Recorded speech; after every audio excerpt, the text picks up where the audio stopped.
We've covered just about every angle of this decision. Claiming Social Security at age 62, waiting until FRA, full retirement age, the cases for and against each one. Today, we get to the top, the ceiling, age 70. That's the latest you can claim. And for the right person, it's not just a good choice, it's the most powerful financial move in the entire Social Security playbook. And here are 3 reasons why. But first, as always, I'm not giving you personal financial advice. I don't know you. I don't know your unique situation. That is yours alone. And I can always give you a second opinion, so if that's something you'd like, you can check the link in the description if you'd like to talk. Now, let's talk about age 70. Here's what that age means in dollars for you. Compared to claiming at 62, waiting until 70 can increase your monthly benefit by as much as 77%. Yeah, double sevens. Compared to your full retirement age benefit, you're looking at roughly 24 to 32% more per month, depending on your exact FRA. And here's what makes this number special. Once you lock it in, it's yours for the rest of your life. Every cost of living adjustment the government makes gets applied to that higher benefit base.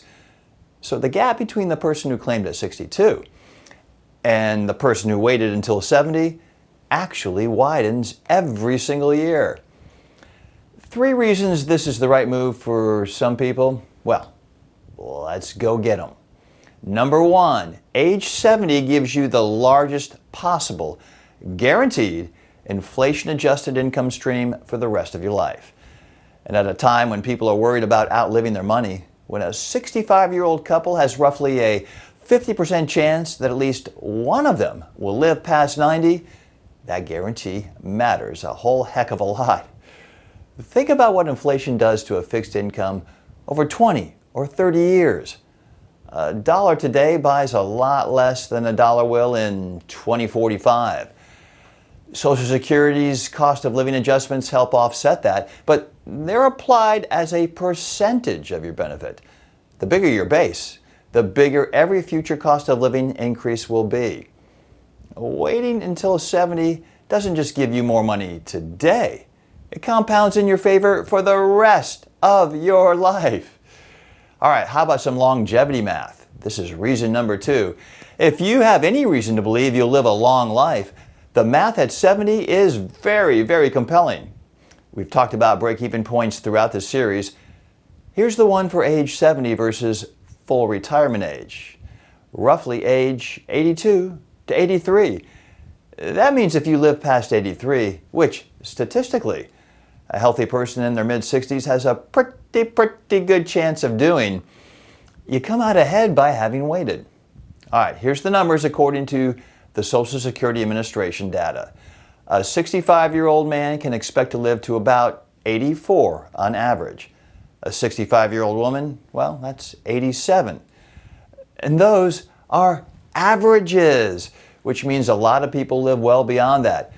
And you, my friend, are not average. If you're in good health today, your personal life expectancy is probably higher than the average. The break-even at 83 isn't really a long shot after all. For many people, it's the most likely outcome. And how about reason number 3, the ultimate survivor benefit?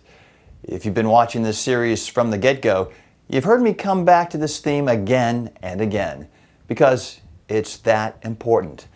If you are the higher earner in your household, waiting until 70 is one of the most significant financial decisions you can make for the person you love the most. When one of you passes away, the surviving spouse keeps only the larger benefit. That's it. One check for potentially decades. The difference between claiming at 62 versus waiting until 70 on the higher earner's benefit can be $1,000 a month or more. Over 20 years, that's $240,000. Over 25 years, $300,000. I'm not being that dramatic when I say this decision can be the difference between a spouse who is financially secure and a spouse who wakes up every morning financially stressed. That's the real weight of this choice. As a widower, I know how this can play out in real life. And as a surviving spouse, I'll tell you about my Social Security claiming strategy in another episode.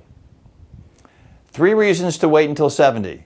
The largest possible guaranteed income that compounds with inflation for the rest of your life. Longevity math. That puts the break-even well within reach for a healthy person. And the most powerful survivor benefit you can leave for your spouse. For the right person, 70 isn't just a good answer. It's the best answer. Now, we've spent 5 episodes looking at every side of this decision. In the next episode, well, it's the one that ties it all together. I'm going to give you a clear framework for figuring out which one of these answers is actually right for you. Not some generic checklist, a real decision-making guide based on your health, your income needs, and your marriage situation, along with your goals. If you've watched any part of this series, of course you want to see the series finale. So hit subscribe. It's being released soon. In the meantime, I'm Terry O'Grady, Certified Financial Planner, and I will see you in the next episode.